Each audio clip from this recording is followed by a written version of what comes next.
Muy buenos días.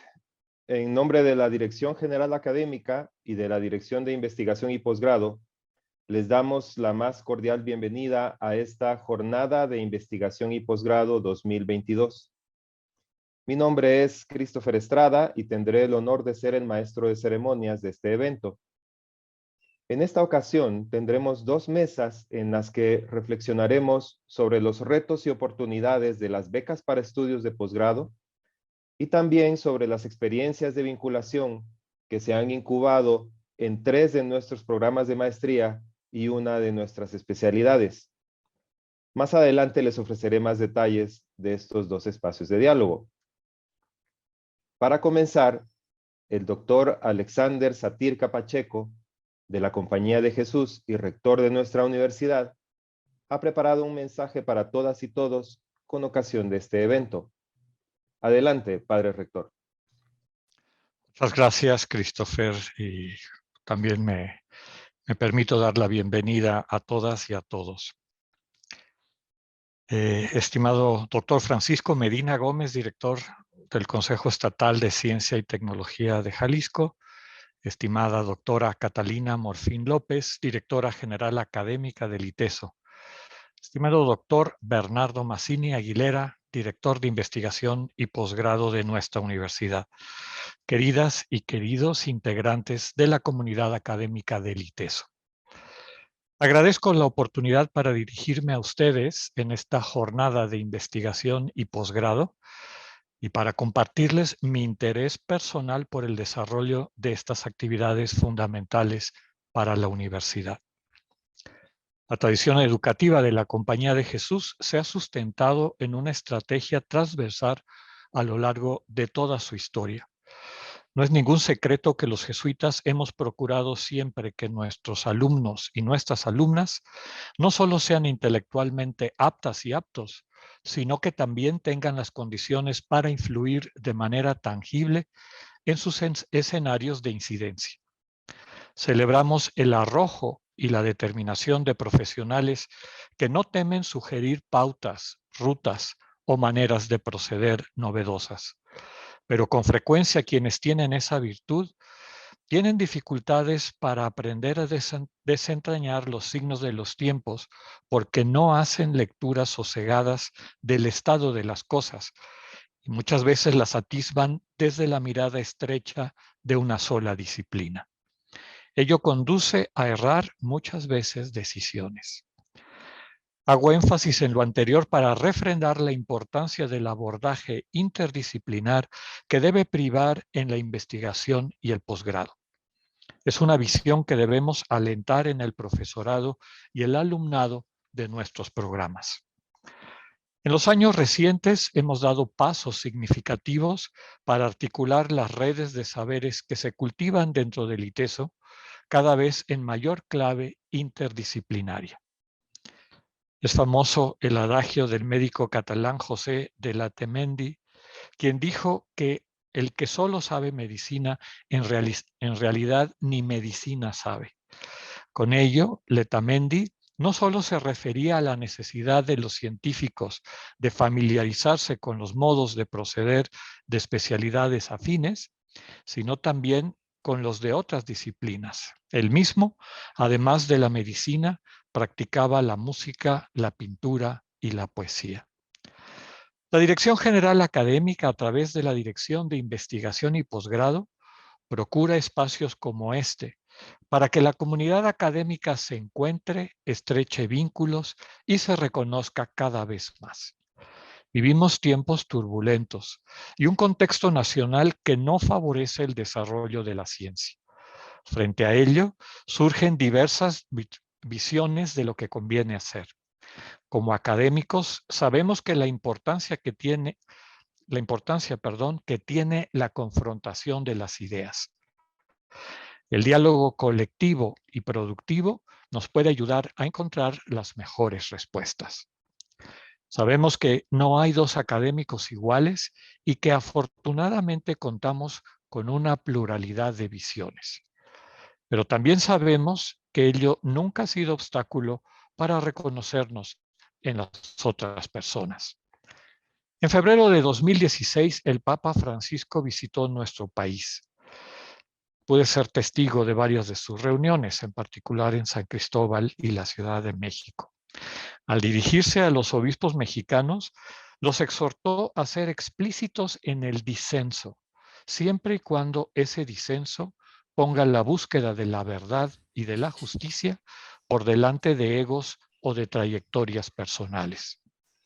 Creo que esa invitación nos viene bien, sobre todo ahora que con el conocimiento que produce la universidad debemos hacer frente a grandes desafíos y a las crecientes desigualdades que produjo la pandemia. Esa es nuestra prioridad. En este proyecto al que estamos llamados, es poco útil la ciencia complaciente y es aún menos útil la ciencia autocomplaciente. Vuelvo entonces al tipo de posgrado que queremos en el ITESO.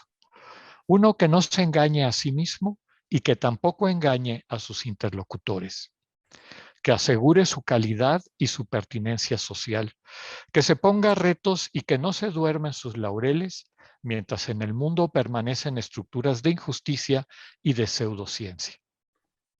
Lejos de hacerle un favor al estudiante cuando relajamos nuestros procesos de evaluación, podemos hacerle creer que tiene competencias que en realidad no ha desarrollado. Por lo tanto, necesitamos dotar de todo su sentido a las características que nuestro alumnado se lleva cuando pasa por nuestras aulas. Las especialidades deben hacernos personas especiales en y para algo, sin concesiones lisonjeras. Las maestrías deben formar maestros, esto es, personas que no solo tienen habilidades, sino que saben compartirlas con sus semejantes y aplicarlas a problemáticas concretas. Los doctorados deben ser la plataforma para diseñar los remedios del mundo a partir de la generación de conocimiento nuevo. En tiempos de posverdades y multiversos, cada vez es más difícil que las personas se permitan afirmar categóricamente algo acerca de la realidad. Esta parece inasible y escurridiza. Como decía antes, ciertamente lo es si un solo individuo intenta aprehenderla por sí solo, sin entender que la realidad solo es aprehensible en comunidad. Eso es lo que necesita el posgrado del ITESO, consolidarse como una comunidad. De esa forma podrá avanzar en la generación de conocimiento. No podemos perdernos si nos escuchamos y escuchamos a quienes necesitan algo de nosotros.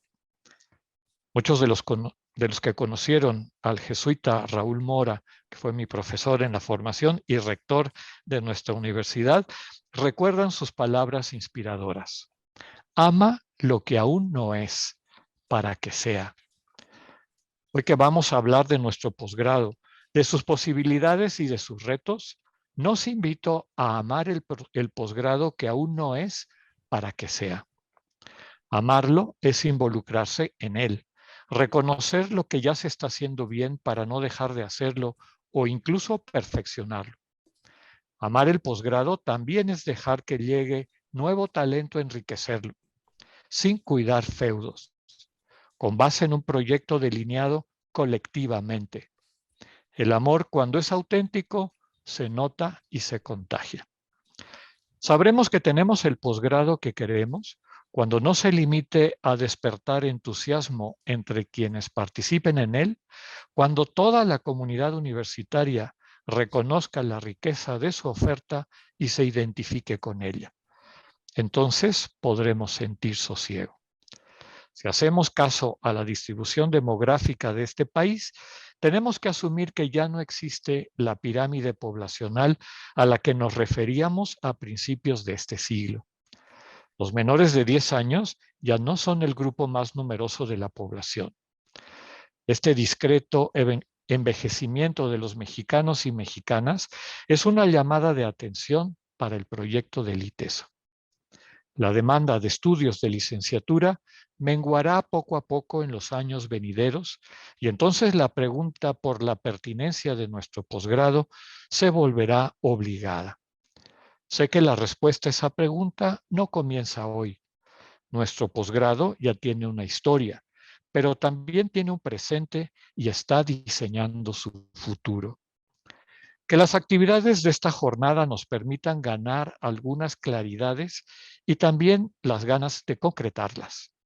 Gracias por el empeño que han puesto y seguirán poniendo en ello.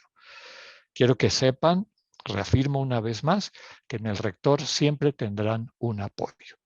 Enhorabuena y muy buena jornada. Muchas gracias, padre rector, por este interesante y atinado mensaje.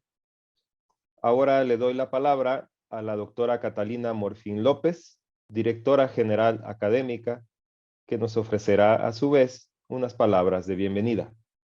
Adelante, Catalina. Muchas gracias, Christopher.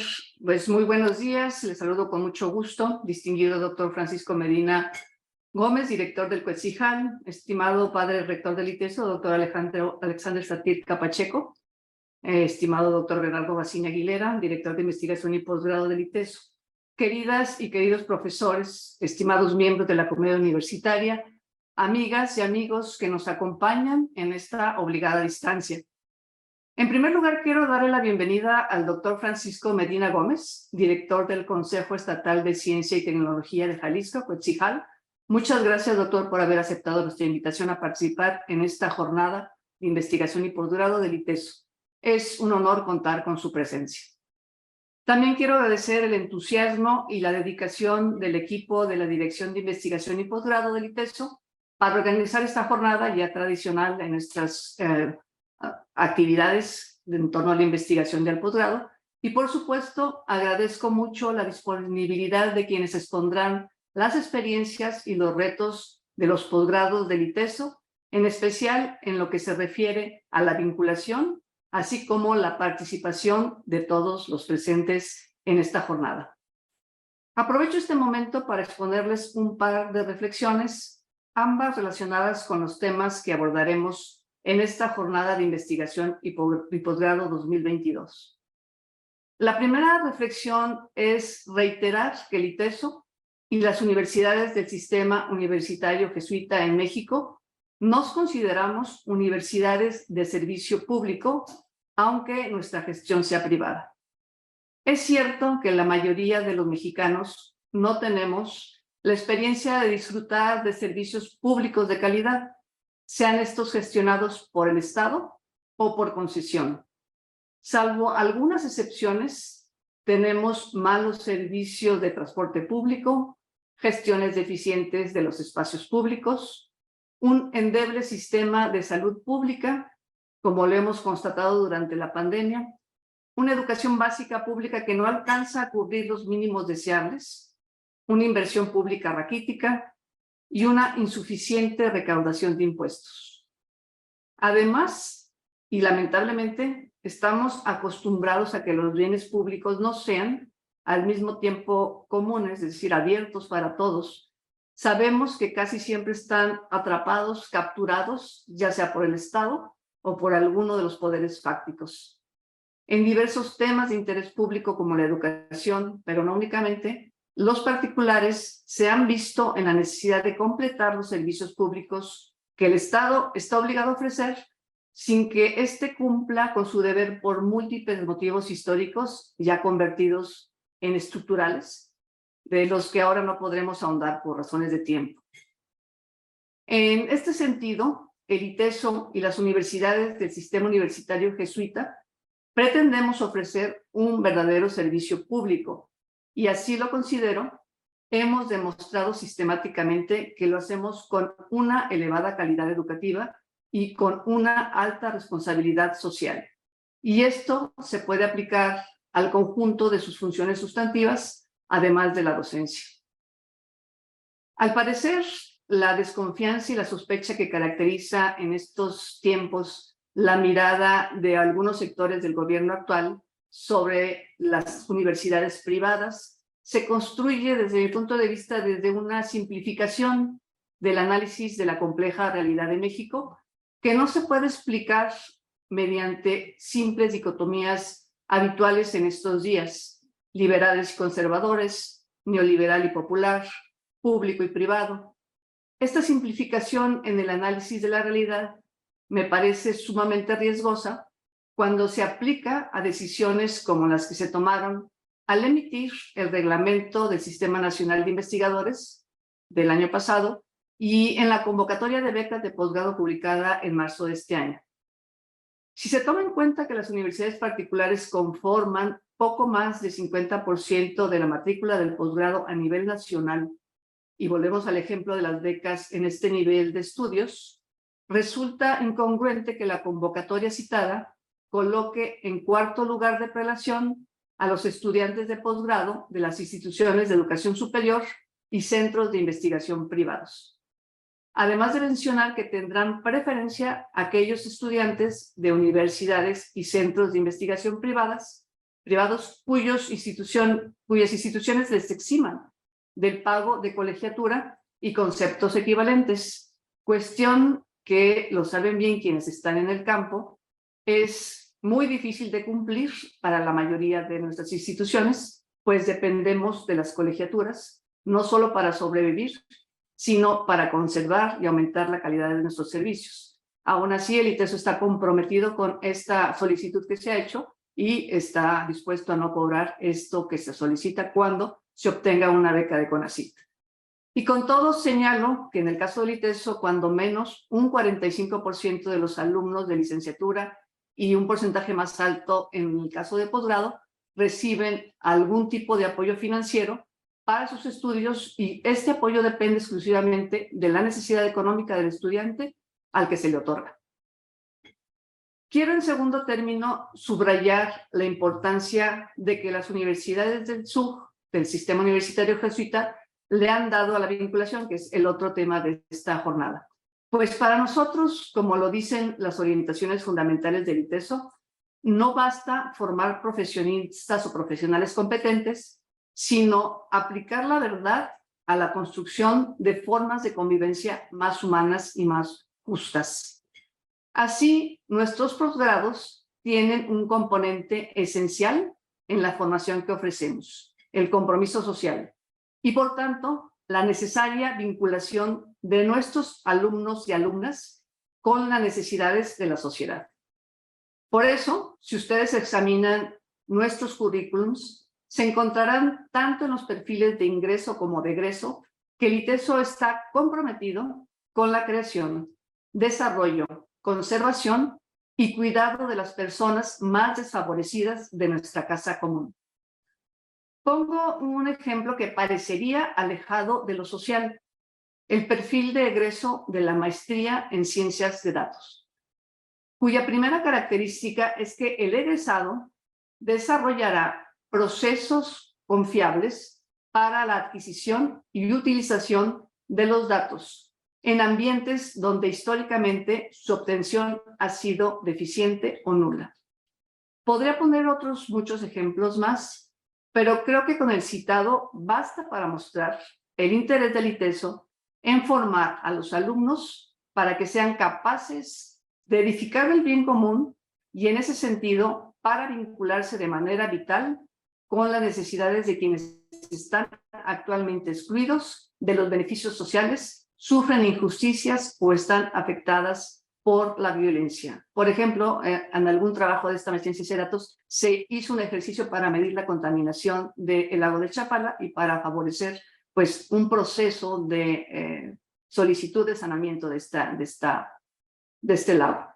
Estoy segura que dentro de un rato, cuando se expongan las experiencias y los retos de la vinculación del posgrado del ITESO, quedarán mucho más claros que el compromiso social de la universidad es un componente fundamental de lo que buscamos con las especialidades, las maestrías y los doctorados de esta casa de estudios, que tiene entre sus tareas sustanciales colaborar en la sustitución de las actuales estructuras por otras más acordes con los valores humanos.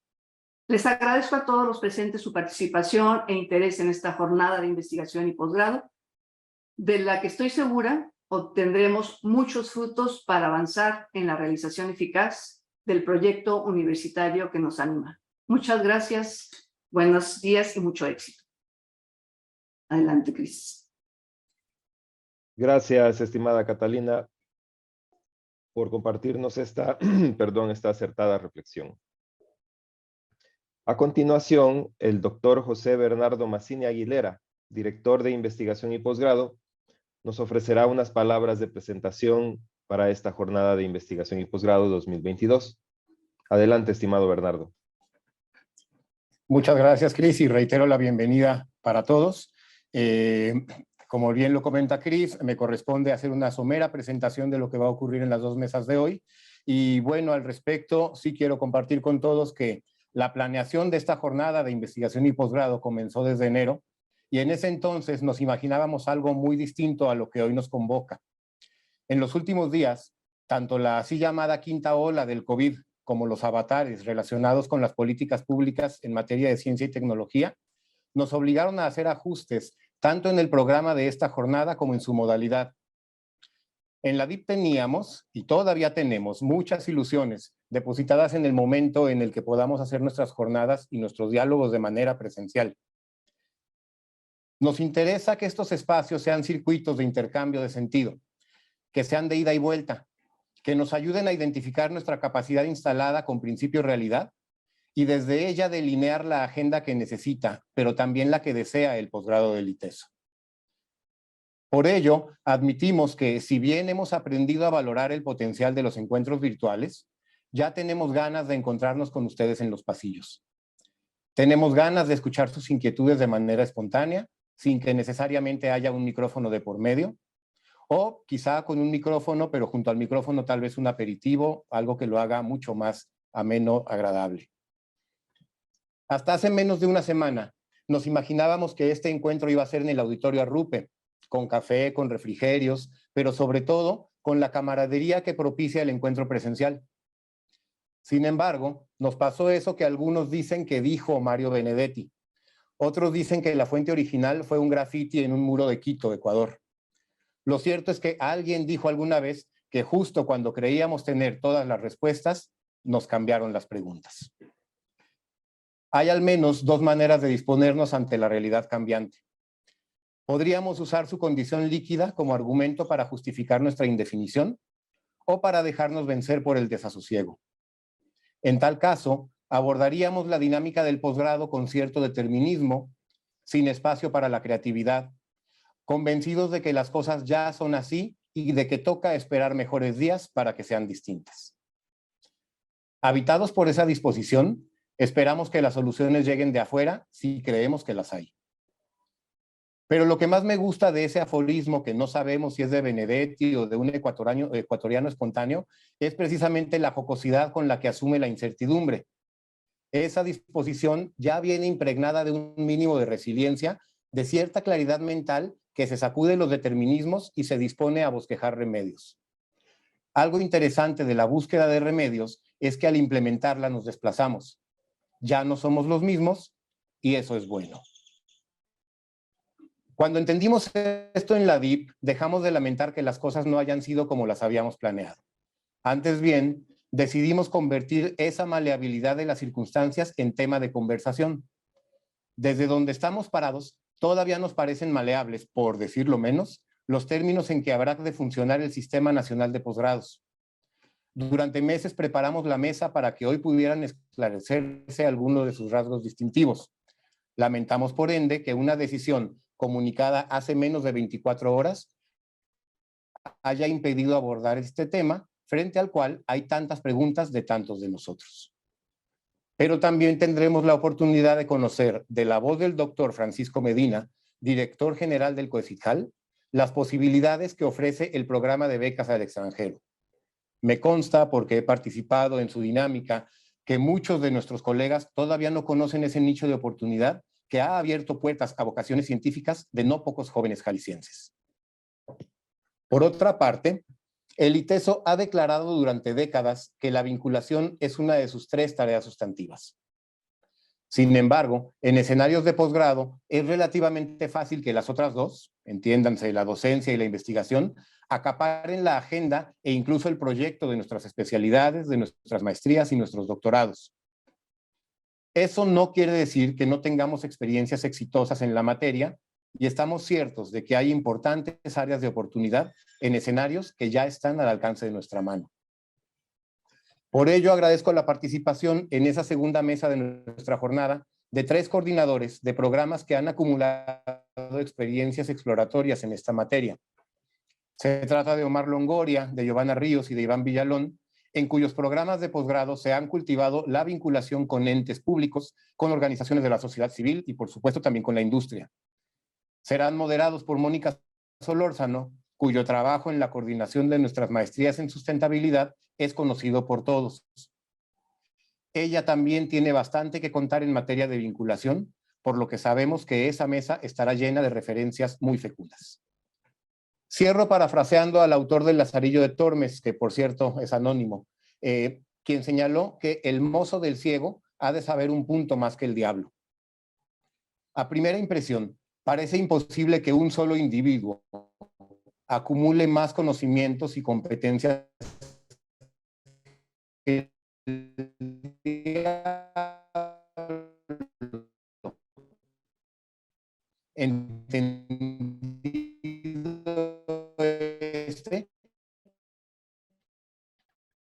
como le digo, que nada podemos guiar a otros para que respondan las preguntas con las que se acercan al ITESO. Podemos imaginar los mundos que los ciegos no han visto. Con esa disposición, les doy la bienvenida a esta jornada, confiando en que va a ser un momento de sumo provecho para nuestra comunidad. Muchas gracias. Gracias a ti, estimado Bernardo, por tus amenas y pertinentes palabras. Antes de continuar, permítanme reiterar brevemente la dinámica que seguiremos durante esta mañana y que ya expuso Bernardo. Tendremos 2 mesas de reflexión. Iniciamos con un diálogo sobre los retos y oportunidades de las becas estatales para estudios de posgrado. Contaremos para este espacio con la valiosa participación del Dr. Francisco Medina Gómez, director del Consejo Estatal de Ciencia y Tecnología del Estado de Jalisco. Para el segundo momento de esta jornada, hemos convocado a 3 coordinadores de 4 programas de posgrado de nuestra universidad para que nos compartan sus experiencias y reflexionen sobre los retos de los proyectos de vinculación que han impulsado. Los participantes registrados en el seminario web de Zoom podrán compartirnos sus preguntas a través del chat habilitado en la plataforma. Le hemos pedido a mi compañera y colega, la doctora Maray Colmenares Fajardo, coordinadora de posgrado de la Dirección de Investigación y Posgrado, que modere la primera mesa de diálogo. Agradezco mucho tu apoyo en nombre de la Dirección General Académica y de tus compañeros en la DIP, estimada Maray. Muchas gracias, Cris. Antes de iniciar, me permito compartirles una breve reseña de nuestro ilustre invitado. El doctor Francisco Medina Gómez actualmente se desempeña como director general de COECITJAL. Es ingeniero químico por la Universidad Iberoamericana de la Ciudad de México, maestro en administración por el TEC de Monterrey, Campus Ciudad de México, y cuenta con una maestría en Ciencias en Ingeniería Química Avanzada y con un doctorado en Ingeniería Química, ambos otorgados por la Universidad de Bradford en Inglaterra. Ha sido director de programas del CONACYT y director de seguimiento y evaluación del Programa Nacional de Fomento Industrial y Comercio Exterior, PRONAFICE, en la Secretaría de Comercio y Fomento Industrial. Y el día de hoy nos honra con su presencia en este evento. Ahora sí, adelante, estimada Maray. Muchas gracias, Cris. Bueno, antes de iniciar esta parte de la jornada de investigación y posgrado, deseo compartirles el siguiente anuncio de la Dirección de Investigación y Posgrado. El día de ayer, martes 14 de junio, el doctor Antonio Saldívar nos informó que el pasado 1 de junio dejó el cargo de director de posgrado del CONACYT y que no podría acompañarnos en el evento que hoy nos convoca. Aunque el doctor Antonio Saldívar nos ofreció disculpas y nos compartió los datos de contactos de algunos colegas para cumplir su ausencia, nos parece que los tiempos y la manera que eligió para comunicarlo comprometerían seriamente a la organización de esta actividad. Él había confirmado su asistencia en este espacio de reflexión desde el 11 de marzo. Por ello, se nos extrañó que no nos comunicara con suficiente oportunidad su decisión de renunciar al CONACYT a fin de que el equipo de la Dirección de Investigación y Posgrado buscara una solución digna y justa para nuestros interlocutores el día de hoy. Por esa razón, no contaremos con la exposición sobre las becas del Sistema Nacional de Posgrado que teníamos prevista en nuestro programa. De parte de todo el equipo de la DIP, les pedimos una sincera disculpa por este imprevisto. Pues continuamos y adelante, doctor Medina, lo escuchamos con atención. Gracias, Maray. Pues en primer lugar, un agradecimiento. La verdad es que el que debería de estar aquí es mi jefe, el maestro Pompa, que es el ultradefensor del posgrado aquí en el estado de Jalisco. Pero bueno, de todas maneras, muchas gracias por la invitación. Y bueno, pues la verdad, les admiro mucho la corrección política, ¿no? A mí no se me da tanto. La verdad, no me extraña lo que acaban de anunciar, a mí me latía que algo iba a pasar. Y la verdad es que ahorita que vean la presentación, pues van a ver un poco el porqué, ¿no? Que finalmente es nuestra realidad y nos guste o no. A ver, déjenme ver dónde está.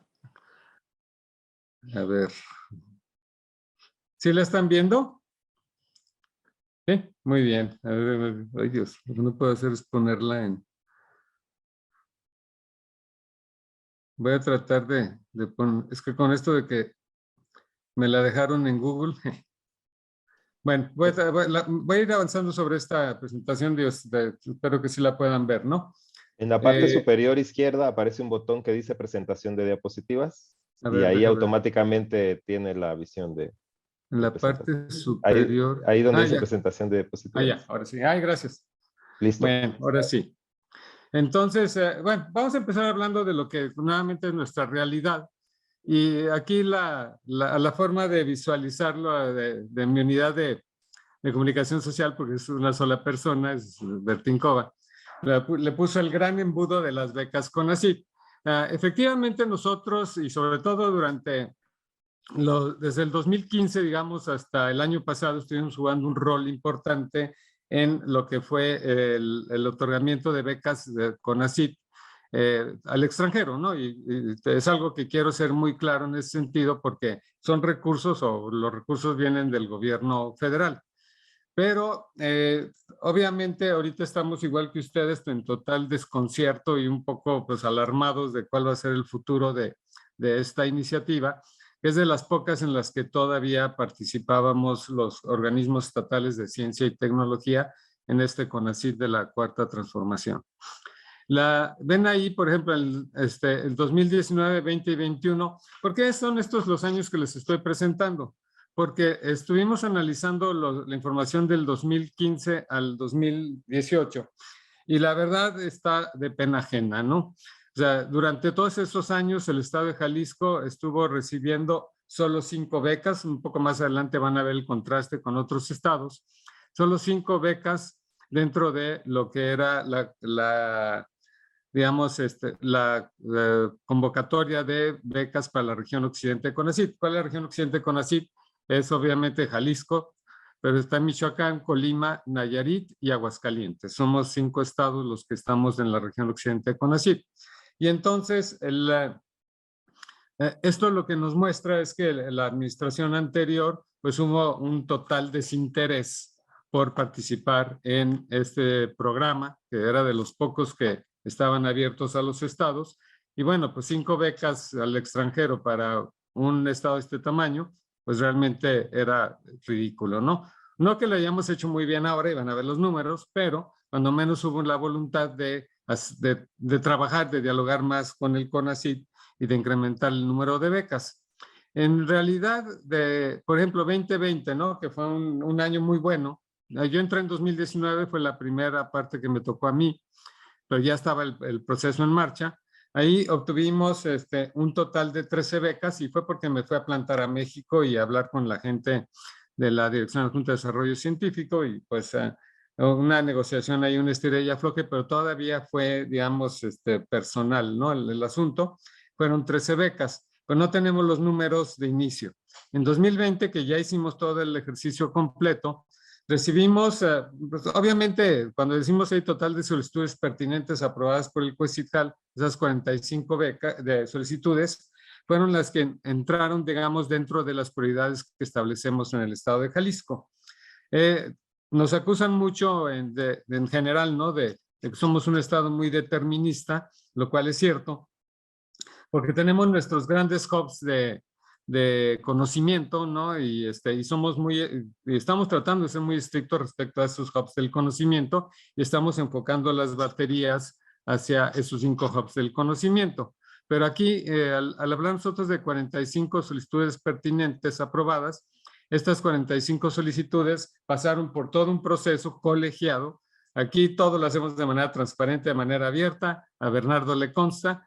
Y la verdad es que la decisión fue de todas las becas que recibimos, de todas las solicitudes, estas fueron las que pasaron pertinencia, que fue un número importante, aunque obviamente pudiera haber sido mayor, ¿no? Y finalmente, este número que fueron 45 en el 2020, se redujo en el 2021 a 17. ¿Por qué? Porque ya empezaron ahí las presiones de CONACYT en el sentido presupuestal. Ahora, de las 45 del 2020 fueron aprobadas por CONACYT 9. Entonces, otra vez están viendo aquí por qué es el embudo, porque tenemos aquí lo típico, ¿no? De nuestro medio, donde son pocas las solicitudes que son finalmente aprobadas, y en el 2021 fueron solo 7 becas aprobadas, ¿no? Que no nos deja muy lejos de las 5 que se estuvieron dando todo el sexenio pasado, las 5 anuales. Ahora, la otra cosa importante es que la enorme mayoría, y esta es la parte que a mí ya no me gusta, predominan las maestrías. 24 de maestría contra solo 5 de doctorado. Si bien estas son jornadas de investigación y posgrado, y la verdad los felicito por la idea, algo que estamos aquí tratando de enfatizar, al menos en esta administración, es la importancia del doctorado. Porque finalmente el doctorado debe ser sí o sí por investigación, hay sus asegúnes, pero sí nos interesa que la gente piense más allá de la maestría y se enfoque hacia la investigación en el doctorado. Ahora, aquí se ve pues la parte dirigista, ¿no? ¿Cuáles son las áreas seleccionadas por los beneficiarios? Obviamente, nosotros de alguna manera establecemos prioridades. Tenemos el hub de biotecnología aplicada al sector agroindustrial, al medio ambiente y a la salud. Y algo que siempre lo he dicho y obviamente soy muy criticado por eso, la mejor investigación que se hace en el estado de Jalisco es en el área de ciencias de la salud, en términos de investigación de frontera, en términos de citas, en términos de reconocimiento, pero de calle es investigación en ciencias de la vida. Y pues esto se ve reflejado en las áreas de estudios seleccionadas por los beneficiarios, mayoritariamente ciencias de la vida y en segundo lugar biotecnología, ¿no? Entonces esto nos refuerza nuestra postura de la importancia del hub de biotecnología. Tenemos en tercer lugar, tecnologías de la información. De hecho, ya es algo que hemos comentado mucho con Catalina, con Bernardo, ya el sesgo que estamos tomando aquí en Jalisco de las tecnologías de información es ya hasta ciencia de datos como la antesala de la inteligencia artificial. Entonces, por eso la maestría de ustedes es particularmente relevante en este sentido. Luego entra salud como tal, que está íntimamente ligada con ciencias de la vida, y tenemos uno en energía, uno en industria, uno en química y otro en servicios, que es tratamiento de aguas, que de otra vez está íntimamente ligada con química y con industria. Entonces, esto es, digamos, cómo se ha ido canalizando el apoyo por parte de COECITJAL, y vean los países en los cuales se realizó el posgrado. Estamos hablando aquí de becas al extranjero. Y pues descaradamente estamos orientados a Europa. Y la razón es muy simple y sé que voy a escandalizar a más de uno. Sobre todo los programas de maestría en Europa son de 1 año. Y ese es el punto clave para orientar los programas de maestría al extranjero, o sea, a los chicas y chicos hacia Europa. Tenemos 4 en Reino Unido, 2 en España, 2 en Países Bajos, 1 en Alemania, 1 en Bélgica, 1 en Francia y 1 en Suiza.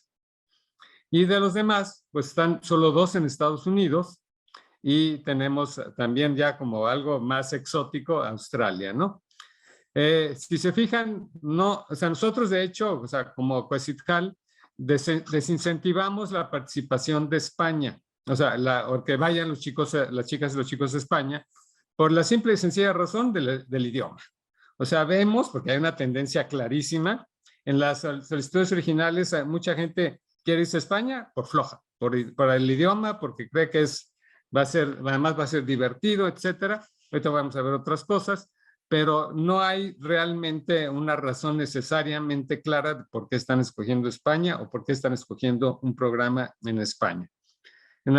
Curiosamente, a la hora de la evaluación es contundente la visión de la mayoría de los evaluadores en que prefieren, digamos, países que no sean de habla hispana, y por eso también se ve muy claramente aquí el sesgo, ¿no?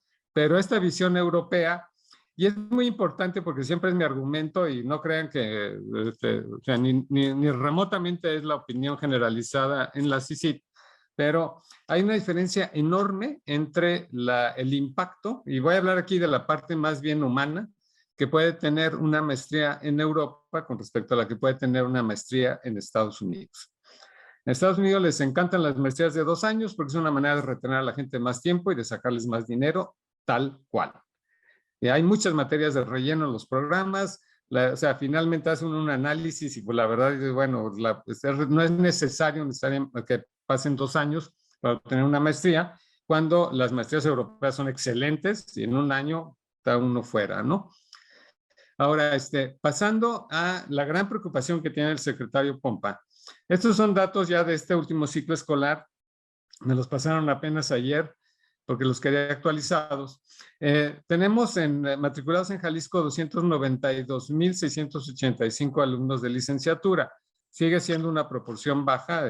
Como estado nunca hemos despuntado fuertemente en la matrícula en licenciatura, pero va en el posgrado 18,250. O sea, realmente tenemos una crisis de posgrado aquí en Jalisco, y puede haber muchísimas razones y la verdad ni soy experto ni nos hemos metido a analizarlas, pero siempre el argumento del secretario es que tenemos que reforzar el posgrado, ¿no? Y aquí se ve que realmente el impacto es pequeñísimo para un estado de nuestro tamaño y de nuestra importancia económica.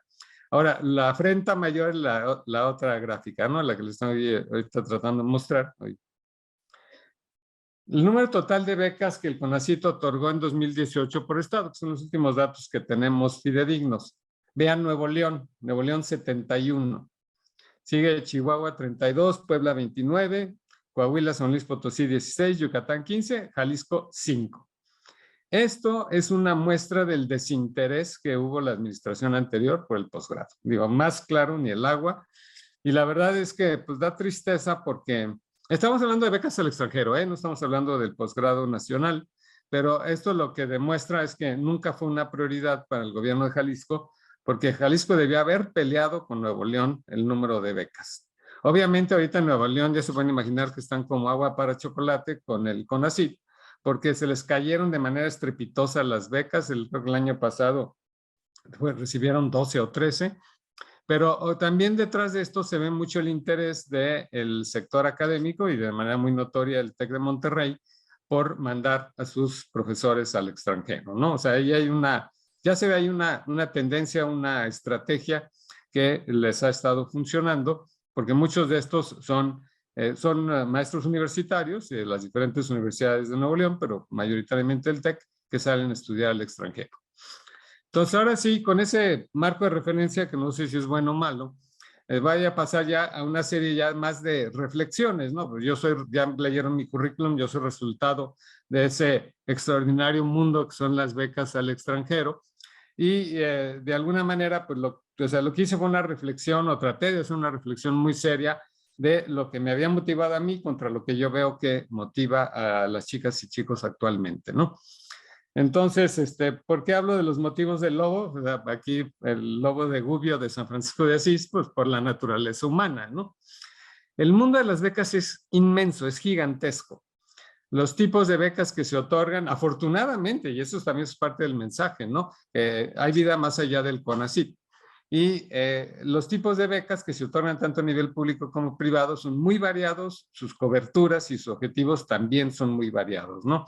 Yo creo que ahorita tenemos que hacer un peinado mucho más serio de todas las becas ofrecidas tanto por gobiernos extranjeros, instituciones bilaterales y multilaterales y instituciones privadas o fundaciones privadas.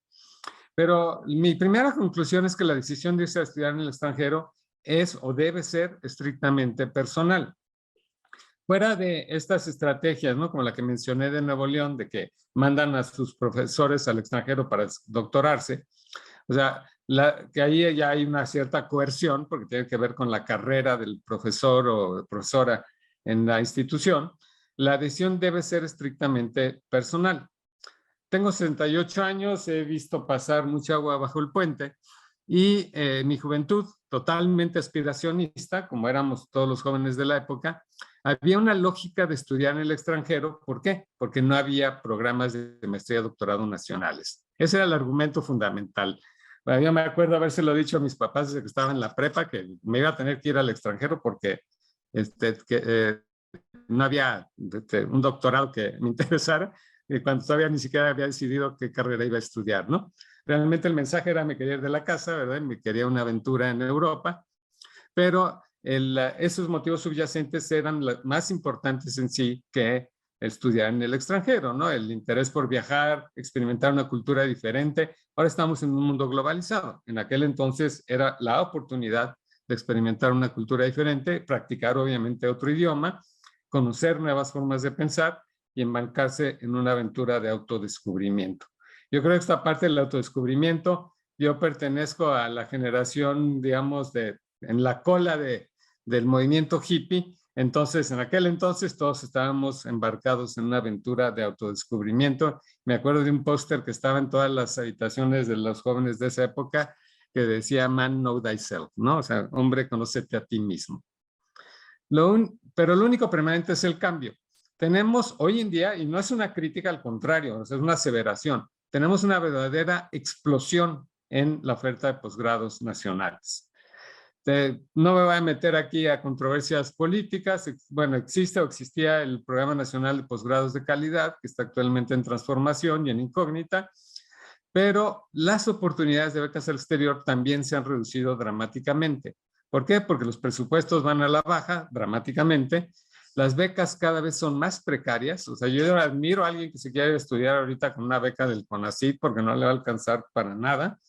La mayor parte tiene que estar trabajando, haciendo algo más, ¿no? Y los mismos países que lo reciben tienen que ser flexibles porque se dan cuenta de la precariedad de las becas. Obviamente siguen las barreras del idioma que en esta época, con toda globalización y con todas las oportunidades que hay de aprender idiomas, a mí me parece ridículo, pero sigue siendo una barrera impresionante, al grado de que ya casi todos los países europeos ofrecen sus maestrías en inglés, porque la única manera de atraer alumnos se ha convertido en el idioma universal. Y la reducción en alcance de redes de soporte familiar, todavía en mis tiempos era común que la familia se metiera a apoyar, ¿no? O sea, era un orgullo que un hijo se fuera a estudiar al extranjero y entonces todo el mundo le entraba en la medida de sus posibilidades, al menos a eso me tocó a mí. Y hoy en día hay un exceso de información que hace muy difícil o mucho más difícil tomar una decisión. Entonces, ahora lo más importante es tener una imagen completa de por qué estudiar en el extranjero. Y las ventajas y beneficios, las ventajas son muchas, muy obvias además, y el beneficio es mayoritariamente personal. Pues ya comentamos la cultura distinta, aprender y o dominar otro idioma, hacer nuevas amistades. Yo creo que si alguien, o sea, todos los que hemos salido fuera, tenemos ya nuestro propio círculo de amigos, amigas que hicimos durante el posgrado, y esas amistades son para toda la vida y son fundamentales en el desarrollo tanto profesional como económico de cada uno de nosotros. Pero para mí yo creo que eso es el punto más importante. Además de obviamente un mayor conocimiento profesional, también hay una especialización competitiva y más en estas épocas, un mucho mejor currículum vitae, y esto sobre todo en el mundo académico, y oportunidades también hoy en día de emprender nuevos negocios o establecer sociedades internacionales. Comentaba que el beneficio es mayoritariamente personal porque hay una mayor madurez emocional en el 90% de los casos, un crecimiento académico que a la larga provoca cambios muy positivos en la sociedad, ya sea por medio de la innovación, sobre todo si entran al sector productivo, a la docencia o a la investigación, si entran al sector académico, los egresados de estos programas en el extranjero. Y algo que debería ser muy valorado es el liderazgo que debe de acompañar la transferencia del conocimiento, ¿no? La evidencia es, desgraciadamente, digo, tenemos números para otras cosas y ya saben que el juez fiscal siempre está obsesionado por medir. O sea, nuestro lema es medir para mejorar. Pero la evidencia que se tiene en este caso es más empírica y anecdótica. No hay estudios ni indicadores de la medición del impacto social del programa de becas al extranjero, ni de CONACYT, ni de las agencias extranjeras. Yo soy fellow del Consejo Británico, mi beca fue del Consejo Británico para ir a la Universidad de Bradford. En teoría, pues al ser uno fellow, pues es uno miembro de por vida, ¿no? Muy al estilo británico, pero tampoco hay una metodología o sea, se evalúan las becas en el sentido de terminación, de tesis, de papers, en fin, pero no necesariamente del impacto económico y social que pueden tener. Entonces, en ese sentido, la experiencia que hemos tenido en Juez fiscal, pues yo llevo en este asunto con toda y la ausencia que tuve, ya llevo 15 años, ya voy para 16. Mi experiencia es que la sumatoria de cambios que experimentan los exbecarios, becarias del exterior, a veces drásticos, a veces sutiles, marcan la personalidad de esta persona para siempre y se introducen en su día a día para permear sus ideas y todas sus acciones en su propio entorno comunitario. Hay dos ejemplos muy interesantes que obviamente se puede ahondar sobre ellos. Uno, un éxito rotundo, otro un fracaso rotundo. Y el éxito rotundo fue el de la República Popular China, que puso como política pública de Estado enviar miles de becarios y de becarias a las mejores universidades del extranjero, que finalmente terminaron sus estudios, la enorme mayoría de doctorado, y regresaron para convertir a China en la potencia tecnológica y científica que son. A mí no me la platican, la primera vez que fui a China fue en 1984, que la mayoría de ustedes no habían nacido, pero de la China de 1984 a la China de hoy hay un salto cuántico, o sea, una cosa, estamos ya a un año luz de distancia de cómo está China ahora, cuando realmente en 1984 estaba un año luz atrás de nosotros, ¿no? Pero digamos que eso fue un éxito rotundo y una manera muy inteligente de manejar una política pública, pero también hay un gran fracaso como el de la Fundación Gran Mariscal de Ayacucho en la Venezuela del boom petrolero de los principios de los 70s, que becó literalmente a miles de estudiantes al extranjero, la mayoría sin siquiera preparación para este tipo de empresa. A mí me tocó que llegaban oleadas de venezolanos a Gran Bretaña que ni siquiera hablaban inglés, ¿no? Entonces, pues mucho dinero al petróleo, pero fue un desperdicio gigantesco de recursos que al final yo creo que si el 5% tuvo éxito fue mucho. El otro punto importante son los efectos secundarios y multiplicadores. Y aquí no me gusta mucho hablar de mí mismo, ¿no? Pero bueno, finalmente es la experiencia que tengo allá a la mano. Y nuevamente quiero hacer énfasis sobre las relaciones que se hacen en el extranjero, que se convierten en redes internacionales de contacto y participación. Entonces, originalmente el impacto es sobre una sola persona, pero esa persona crea redes que cuando regresa a México, esas redes le permiten poner en contacto a decenas o incluso centenas de personas a lo largo de toda una vida profesional. Y eso es algo que yo valoro muchísimo, ¿no? Yo creo que eso es probablemente el mayor impacto social que puede tener un posgrado en el extranjero. Les hablo ahorita, en mi caso en particular, ingeniero químico, ya dijeron mi currículum, tengo una maestría en ingeniería química y un doctorado en ingeniería química, en ingeniería de procesos. Pero curiosamente, aunque soy ingeniero químico y estuve mucho en la parte de procesos, me tocó formar más de 1,500 personas en un tema que finalmente es transversal, que es el de administración y transferencia de tecnología. Yo vengo hablando de esto desde el inicio de la década de los 80s, que nuevamente muchos de ustedes no habían nacido. O sea, no era mi área de especialidad, pero ese impacto que he tenido en la formación de esta gente ha sido mucho mayor que cualquier cita o artículo derivado de mi tesis doctoral. Yo no seguí la carrera académica, fue una decisión también muy personal. Me fui por el lado de la industria, por eso tengo una visión también muy amplia de la triple hélice, porque estaba en gobierno, estaba en industria, he estado en la academia, pero para mí fue fundamental, digamos, la visión que me abrió esa estancia en un país tan pragmático, tan irreverente y tan sarcástico como el Reino Unido. O sea, si yo no hubiera estudiado en el Reino Unido, no tendría ni remotamente la visión que tengo ahorita. Y algo que yo, si me dicen, ¿cuál fue tu mayor lección? Aprendí a reírme de mí mismo, a no tomarme a mí mismo en serio. Eso fue la mayor lección que yo recibí de mi doctorado de 3 años, 3 meses en Gran Bretaña. Gracias también a eso, me ha permitido diseñar y además liderar, y no lo digo con falsa modestia, pues muchos de ustedes me conocen de años y ahí está toda la evidencia, ¿no? En la instrumentación de políticas públicas de innovación, ciencia y tecnología que han trascendido incluso las fronteras de México. Muy orgullosamente el ProSoft, originalmente el programa de fomento a la industria del software, que después se pasó a tecnologías de información en su sentido más amplio, pero también las células de innovación y las clínicas empresariales que después formaron el Provemus, donde el ITESO siempre jugó un papel muy importante y ahora es el Fovemus y transformación digital.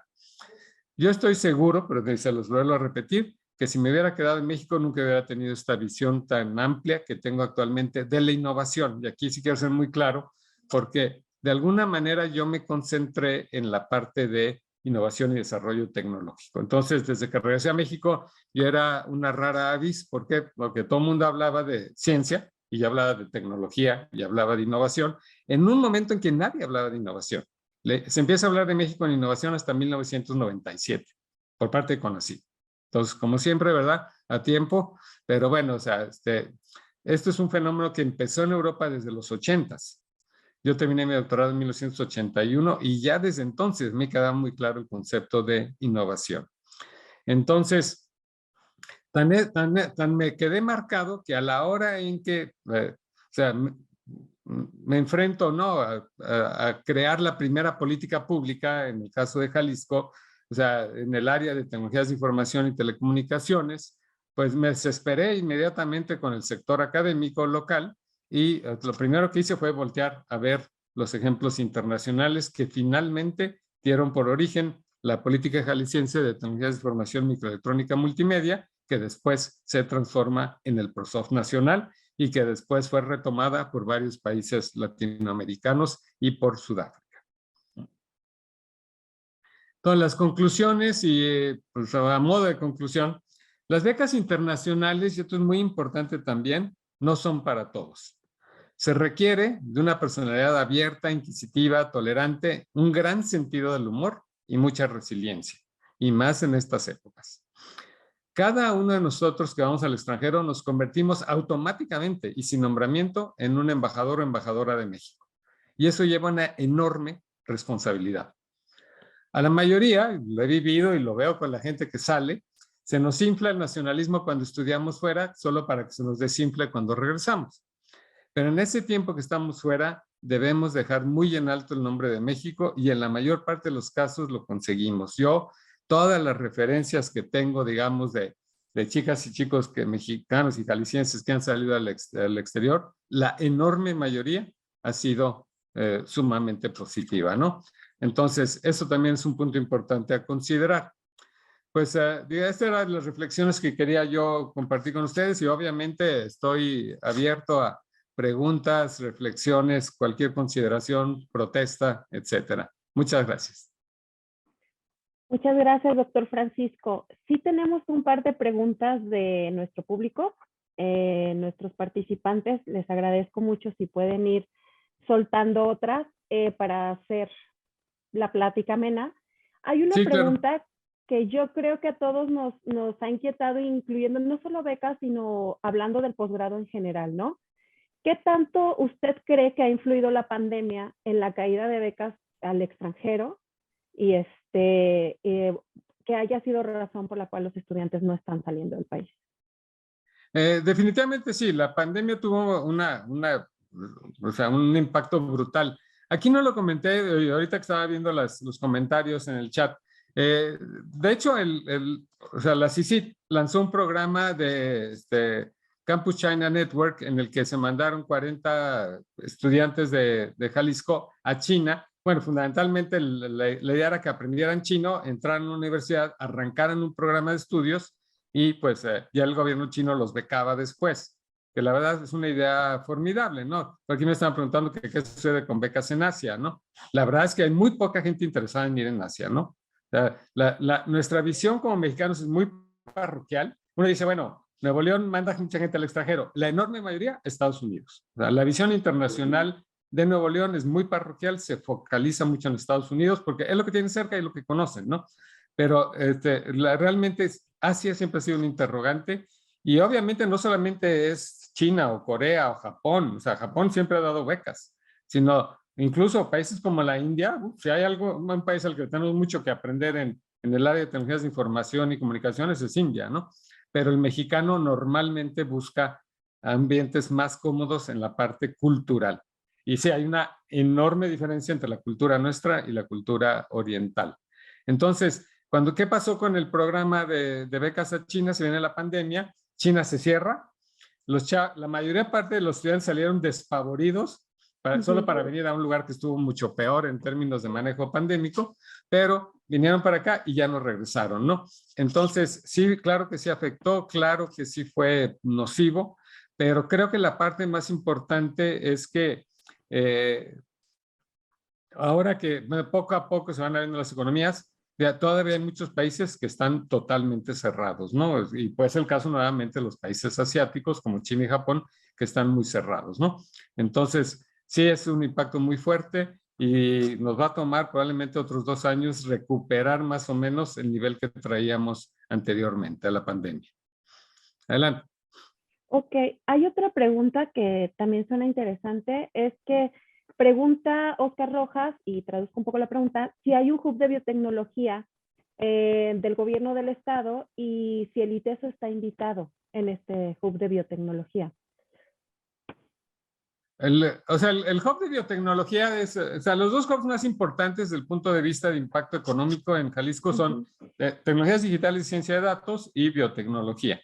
Pero, o sea, ¿qué pasa con el hub de biotecnología? Y aquí voy a hacer una aseveración que pues, obviamente a mucha gente tampoco le va a gustar, pero si queremos arrancar un negocio, estoy hablando desde el punto de vista de desarrollo tecnológico e innovación, si queremos arrancar un negocio en el área de tecnologías de información, y esta es una verdad que venimos arrastrando en los últimos 20 años, con $100,000 ustedes arrancan una empresa de TI. ¿Por qué? Porque el costo de los equipos, el software, las licencias de software en un momento son bajos. O sea, con $100,000 y esos $100,000 salen de las 3 Fs, ¿no? Friends, Family and Fools, ¿no? Entonces, la verdad es que es muy fácil arrancar una empresa del lado de tecnologías de información. En cambio, en biotecnología se necesita al menos $1 millón. Y en estas épocas y en este país donde la banca es una porquería que no entiende ni siquiera la noción más básica de innovación y desarrollo tecnológico, pues realmente está fuera del alcance de la mayoría de la gente. Lo sorprendente es que a pesar de eso tenemos una industria biotecnológica y tenemos empresas privadas pequeñas que están abriéndose paso en un mundo terriblemente competitivo, ¿no? Entonces, aquí más bien lo que nos interesa y estamos, de alguna manera tenemos ya muy claro cuáles son las áreas dentro de la biotecnología, cuáles son las áreas que tienen mayor impacto y donde tenemos además claim to fame, ¿no? O sea, donde somos reconocidos. Y hay un área que llama mucho la atención porque es uno de los secretos mejor guardados de Jalisco, que son marcadores moleculares. Estamos hablando ahora sí de investigación de frontera. Y en marcadores moleculares, o sea, tenemos aquí posgrados excelentes aquí en Guadalajara, pero además también, obviamente, habría un área enorme de oportunidad de trabajo en países como el Reino Unido, ¿no? O sea, yo creo que ahí de crecer, de fortalecerse y de hacer networking y después traerse a México mucho de ese conocimiento, ¿no? Ahora, no sé si realmente contesté tu pregunta. Ahorita le preguntamos a Rojas a ver si él qué opina, ¿no? Más bien era como si sí existe y si el ITESO está participando. No, el ITESO, hasta donde yo sé, no está participando en la parte de biotecnología. Es una prioridad para Jalisco, pero ahorita voy a hablar en términos de qué es lo que nosotros pensamos hacer, ¿no? Porque en realidad, como les digo, todo esto son recursos federales. Estamos muy preocupados porque no sabemos qué va a pasar con el PNPC, no sabemos qué va a pasar con el programa de becas. Ya acaban de ver lo que pasó. Pero, o sea, de alguna manera el secretario Pompa está pues ahorita del lado de educación superior, les recuerdo que son 12, perdón, es una secretaría que se llama CICIT, Innovación, Ciencia y Tecnología, pero hay una trampa. Debería ser la Secretaría de Educación Superior, Innovación, Ciencia y Tecnología. Debería ser la CECICIT. Realmente, ciencia y tecnología, innovación, ciencia y tecnología, tenemos menos del 20% del presupuesto global, ¿no? El otro 80% es educación superior y hay una subsecretaría de educación superior. 2 direcciones generales, que es la de Ciencia y Desarrollo Tecnológico, donde está Larisa Cruz Ornelas, que todos ustedes conocen, y la de Nora Martín, que es la de Innovación y Emprendimiento, ¿no?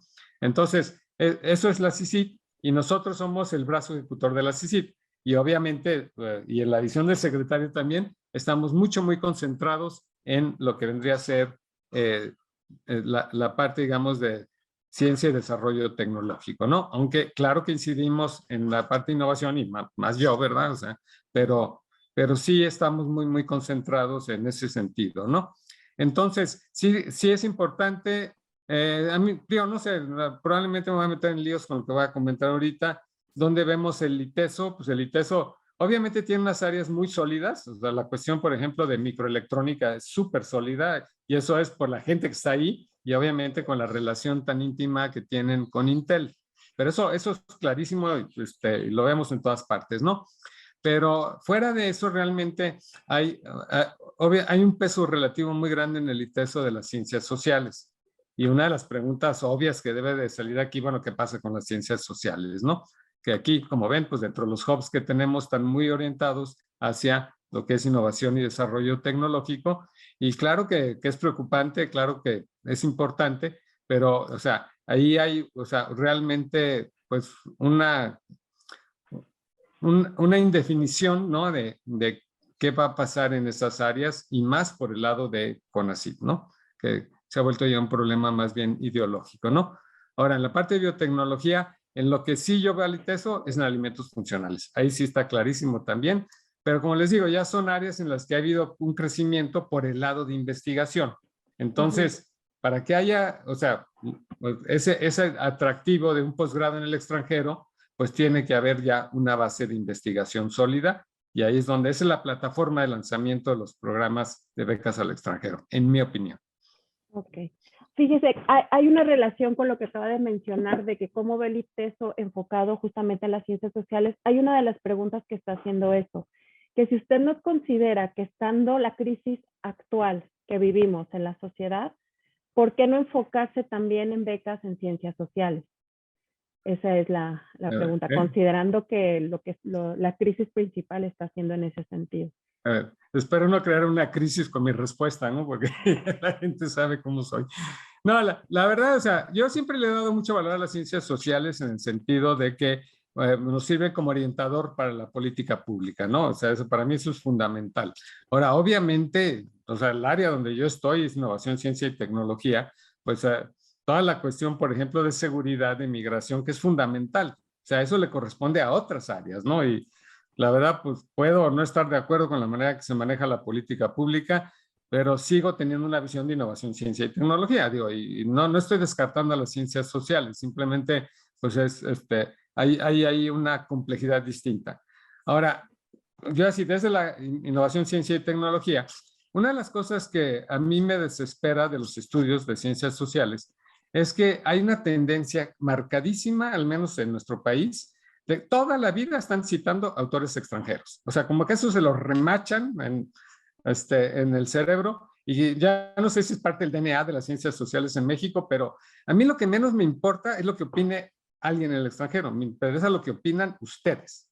Y ahí es donde realmente veo una debilidad metodológica espantosa, ¿no? O sea, pues, ¿qué me importa que fulano de tal haya dicho o haya... O sea, no es repetir citas, ¿no? O sea, es qué piensan ustedes, qué aportan ustedes. Y es muy fácil componer el mundo desde las ciencias sociales, ¿no? Hay que hacer esto, hay que hacer lo otro. Bueno, háganlo. Esa es la diferencia fundamental, ¿no? Entonces, sí es complicado. Nosotros hemos trabajado y a lo largo de los años muy a gusto con el CIESAS Occidente, por ejemplo, porque creo que ya los antropólogos tienen una capacidad mental distinta en términos de trabajo de campo. No es el estudio documental, no es la revisión bibliográfica, no es el citar autores por citar, sino que es más el estudio de campo, y esa es la parte transformadora de las ciencias sociales, ¿no? Que es mucho también la cantaleta del actual CONACYT, ¿no? Pero es obviamente mi opinión muy personal, ¿no?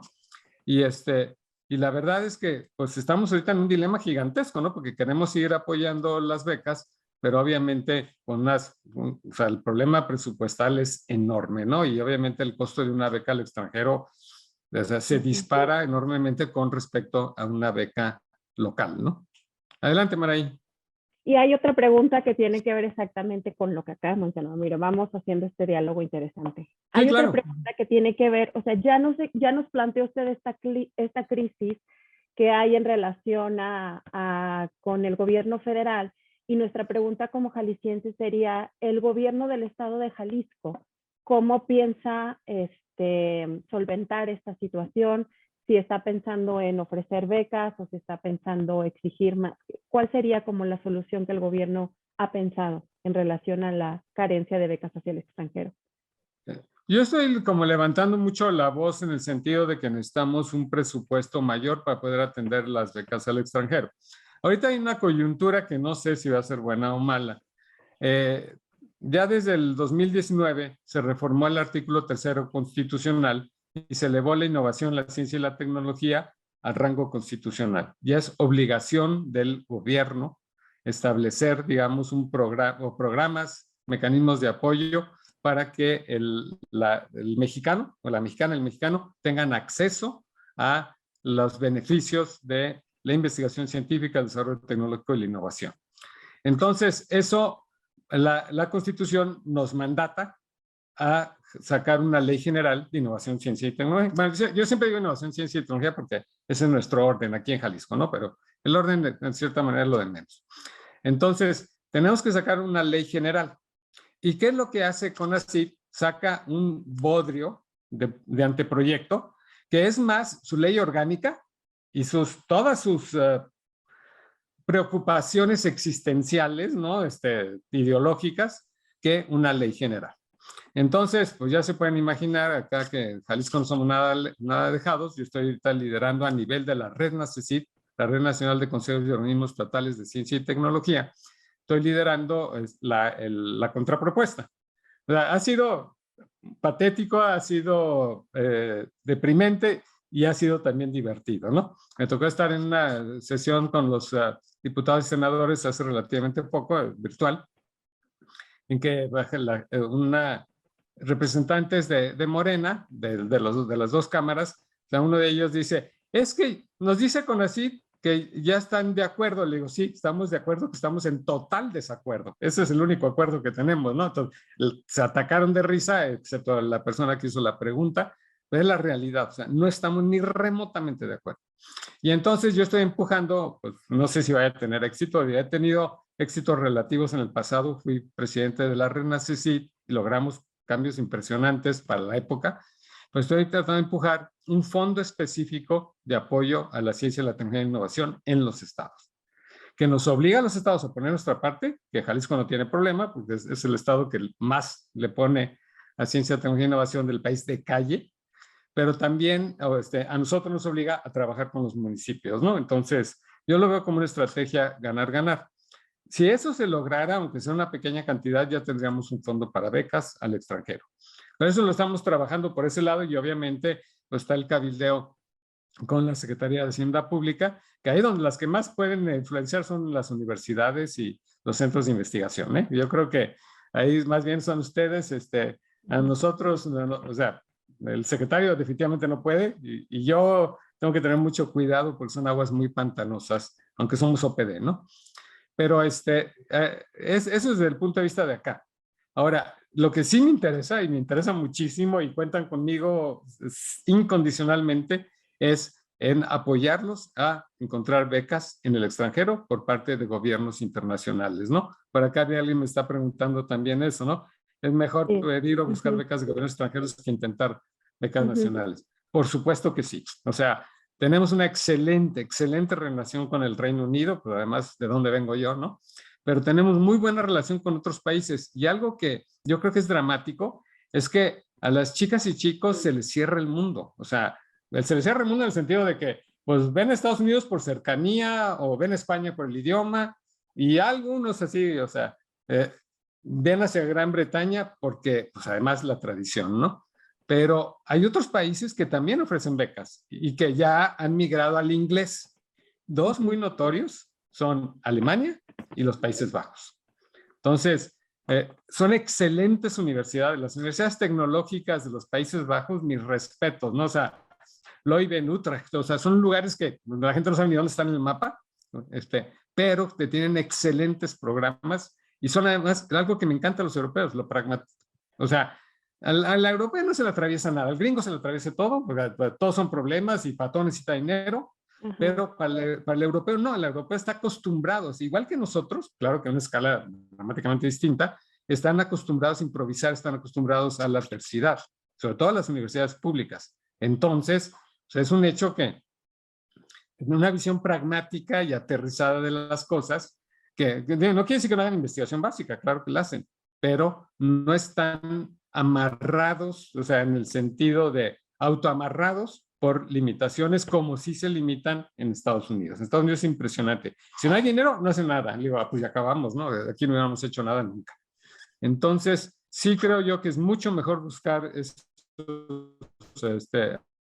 apoyos. Los países nórdicos. Pero yo sí creo que las chicas y los chicos tienen que abrirse. Ay, por supuesto Asia, aunque ahí también la verdad el idioma sí es tremenda, ¿no? O sea, es muy, muy raro que la gente hable inglés en cualquiera de los países asiáticos importantes. Miren que yo soy fan número 1 de Asia y llevo años viajando a Asia, tengo excelentes relaciones en la región, pero sí, el idioma siempre ha sido una barrera. Entonces, si yo fuera joven otra vez, por supuesto que ya hubiera aprendido chino, ¿no? O sea, ¿por qué? Pues porque es probablemente el idioma del futuro, ¿no? Entonces, quiere decir que sí hay apoyos de otros gobiernos y sí hay apoyos de otras universidades para becar ciudadanos latinoamericanos, mexicanos, etcétera. Desde su punto de vista, ¿por qué estas cuestiones no se aprovechan? Entonces, el sueño de cualquier joven sería salir a viajar al extranjero y vivir la experiencia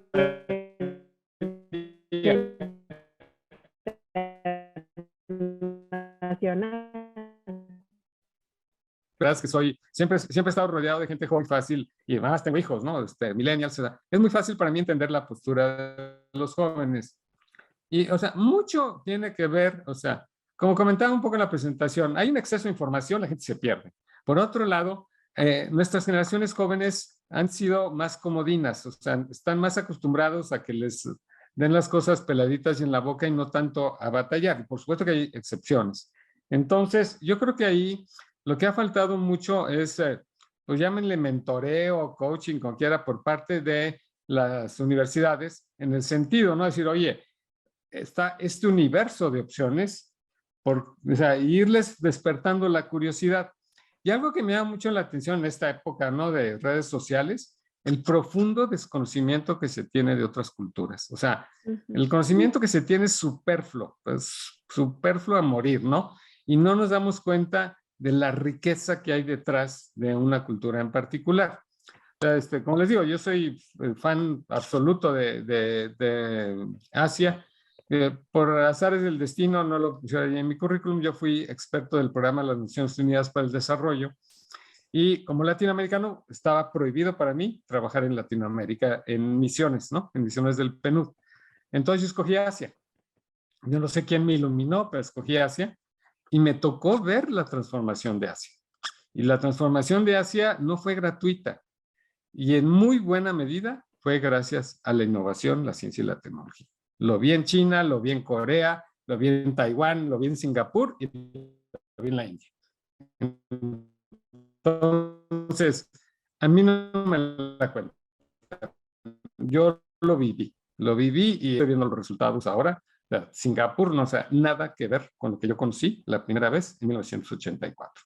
Entonces, todo esto que les estoy comentando va en el sentido de que, o sea, los asiáticos siempre han estado abiertos a Occidente, ¿no?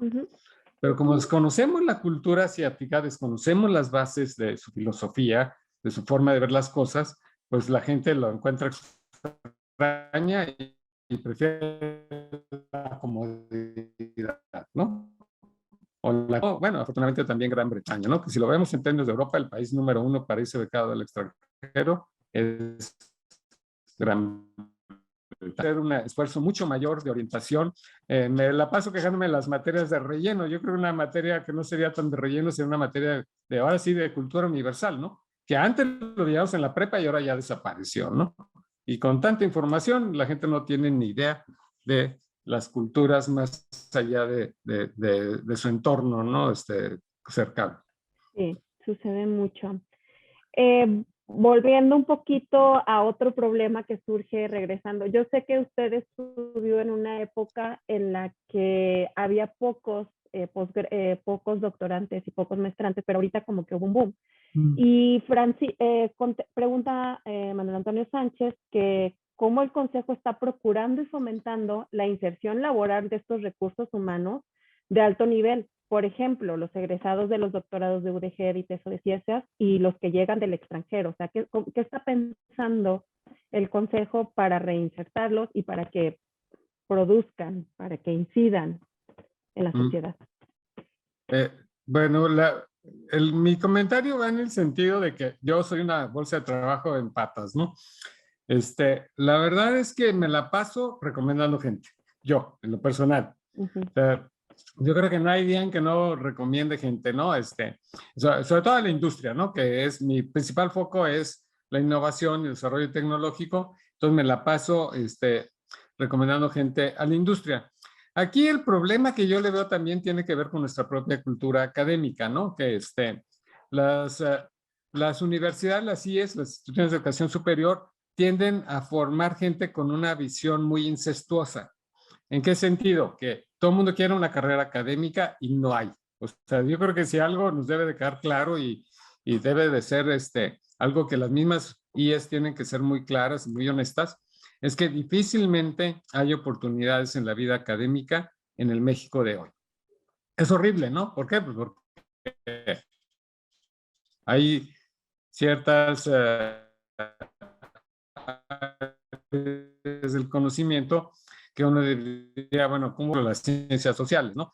Pero es un hecho que es imposible, ninguna economía del mundo antes que salen de todos los programas que hay, ¿no? Entonces, aquí es donde tenemos que ser otra vez honestos y tenemos que plantearnos, pues, cuáles son las opciones, ¿no?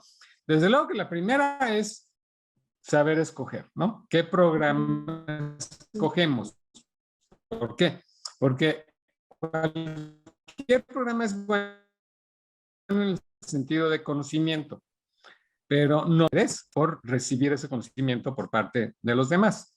Entonces, no es fácil, o sea, me están preguntando además, ¿no? Aquí UDG, ITESO, CIESAS, etcétera, ¿no? Si vamos a ciertas áreas del conocimiento, por ejemplo, tecnologías de información y lo que es, por ejemplo, multimedia, o sea, la industria tiene muy claras sus necesidades, muy, muy claras. Y la industria valora o no los programas de posgrado. O sea, tampoco debería ser yo el que lo diga, pero obviamente estoy ventaneando aquí a la industria de Jalisco. Pero, ¿qué pasa, por ejemplo, en el caso de tecnologías de información y ciencia de datos, ¿no? Tecnologías digitales y ciencia de datos, que es además nuestro hub estrella, ¿no? De todos los hubs que tenemos, es el que más aporta al Producto Interno Bruto. Nuestro cálculo es que debe andar ahorita en el 1.8% del PIB, aunque nadie lo mide, pero bueno, nosotros más o menos a ojo de buen cubero. Y estoy hablando no de la parte de manufactura electrónica, ¿no? Eso es otra cosa, ¿no? Es el mundo de la ingeniería industrial. Yo estoy hablando básicamente de tecnologías de información, microelectrónica y luego aparte todo lo que es la industria creativa. Si nos vamos a lo que es nuevamente tecnologías digitales, realmente a la industria lo que necesita no son doctorados. O sea, obviamente Intel sí, ¿no? Pero Intel tiene Intel Labs, que son uno de 6 labs en todo el planeta Tierra y que están haciendo investigación de muy altos vuelos que se va a ver reflejada en el mercado dentro de 5 o 10 años. Pero si nos regresamos a lo que es la industria en general, lo que necesita son especialidades, lo que necesita son habilidades. Y es una realidad, y aquí en el ITESO me han escuchado decirlo muchas veces, que una carrera, por ejemplo, de ingeniería de sistemas no debería durar 4 años. Es una tontería. O sea, debe durar 2. Y de ahí, o sea, pasar a la industria y, o sea, es un proceso eterno de actualizaciones porque la tecnología va mucho más rápido que cualquier otra entidad, llámese industria o llámese universidad. Entonces, yo fui, no lo dijeron en el currículum, yo fui el decano de Ingeniería y Arquitectura en el TEC de Monterrey, en el campus Ciudad de México, un tiempo. Y la verdad, o sea, si hubiera sabido entonces lo que sea ahora, yo digo, además de que hubiera renunciado, o sea, no hubiera yo aceptado una carrera de sistemas de más de 2 años, 2 años y medio, y así ya jalándolo, ¿no? Y entonces, ¿cuál es la queja de la industria? Que las chicas y chicos que salen de esas carreras de ingeniería de sistemas tienen que entrar a un programa de capacitación intensivo en el que dura de 6 a 9 meses y el 60% del tiempo es para que desaprendan lo que les enseñaron en la universidad. La universidad enseña lo que sabe, no lo que necesita la industria. Y eso es clarísimo. Y muchas veces la industria tampoco está segura de lo que necesita, ¿no? Entonces, eso es específico de ese sector. Nos vamos a biotecnología. En biotecnología, para mí, es impensable, o sea, avanzar si no se tiene investigación, y mucho es investigación de frontera. Ahí necesitamos doctorados, ahí necesitamos maestrías de muy altos vuelos, no maestrías light. Y no, maestría light no es de 1 año, maestría light hay muchas de 2 años que son hiper light. O sea, me refiero a maestrías muy serias, muy focalizadas, de 1 año, por ejemplo, en el tema de marcadores moleculares. O sea, pues no nos dice, hay que estar demasiado especializado. Ese es nuestro principal claim to fame. Y si algún día sacamos un premio Nobel, va a ser aquí en Jalisco, va a ser en fisiología medicina y va a ser por esa área. Entonces, por eso lo comento, cada área es dramáticamente distinta. Y otra cosa que sí les quiero comentar de las becas al extranjero. O sea, la mayor parte de la gente que se va a países no de habla hispana, o sea, le hace no España o Latinoamérica, regresan hablando muy bien inglés.